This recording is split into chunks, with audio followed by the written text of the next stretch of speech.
আসেন, আল্লাহ পাক বলে যে এর পরেও যদি তোমরা না বুঝো আমি শেষ করব না, বুঝাই ছাড়বো। সুবহানাল্লাহ। আর কেন না হদ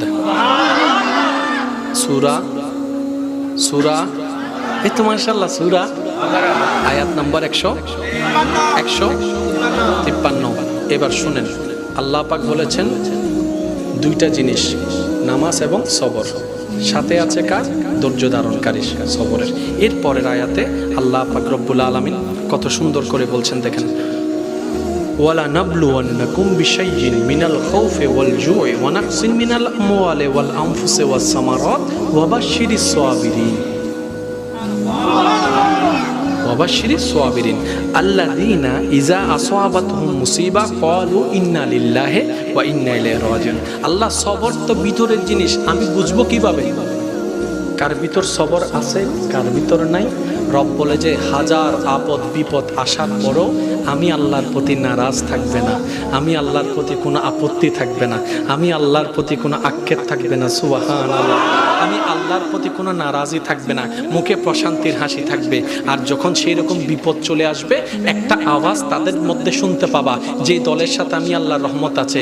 আল্লাহ আওয়াজটা কি বলে? ক্বালু ইন্না লিল্লাহি ওয়া ইন্না ইলাইহি রাজিউন। ধৈর্যও আছে, আবার সেই দলের সাথে প্রশান্তিও আছে। তারপরে তুমি শুনবা ইন্না লিল্লাহি ওয়া ইন্না ইলাইহি রাজিউন, বুঝে নিবা ওই দলের সাথেই আমি আছি। এবার আলী আসগর শাহাদাত বরণ করলো। আলী আসগরের শাহাদাতের বার্তা নিয়ে যখন ইমাম হুসাইন আসলেন, প্রথম বাক্য বলেছেন ইন্না লিল্লাহি ওয়া ইন্না ইলাইহি রাজিউন, ইন্না লিল্লাহি ওয়া ইন্না ইলাইহি রাজিউন। বিশ্ববাসীকে জানাই দিলেন, আল্লাহর কোরআন প্রমাণ করে দিল, কারবালার ময়দানের সেই ঘটনা, সেই ট্র্যাজেডির মধ্যে রব্বে কারীমের রহমত ইমাম হুসাইনের সাথে ছিল। সুবহানাল্লাহ।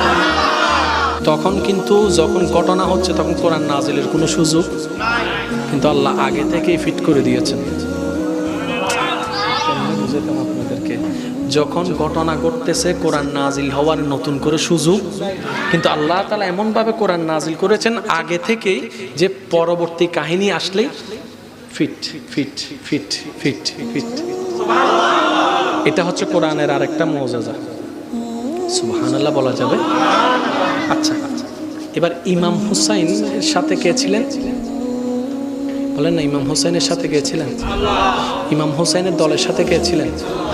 আমরা যখন আমাদের জ্ঞান দিয়ে রবের বিশালত্বটাকে বিবেচনা করি, তখন আমরা অনেক সময় থমকে যাই।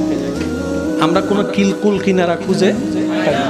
আমরা যখন খুশি হই তখন গালে চুমা দিই, গালে চুমা দিই।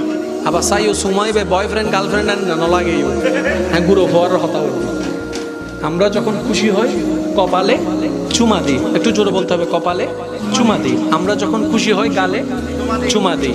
আল্লাহ যখন খুশি হয় তখন ইব্রাহিমের মতো আগুনে ফেলে।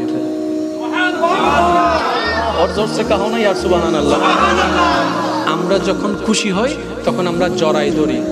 আল্লাহ যখন খুশি হয় তখন ইসমাইলের মতো ছুরির তলায় গলা ফেলে। আমরা যখন খুশি হই তখন ফুলের মালা পরাই দিই।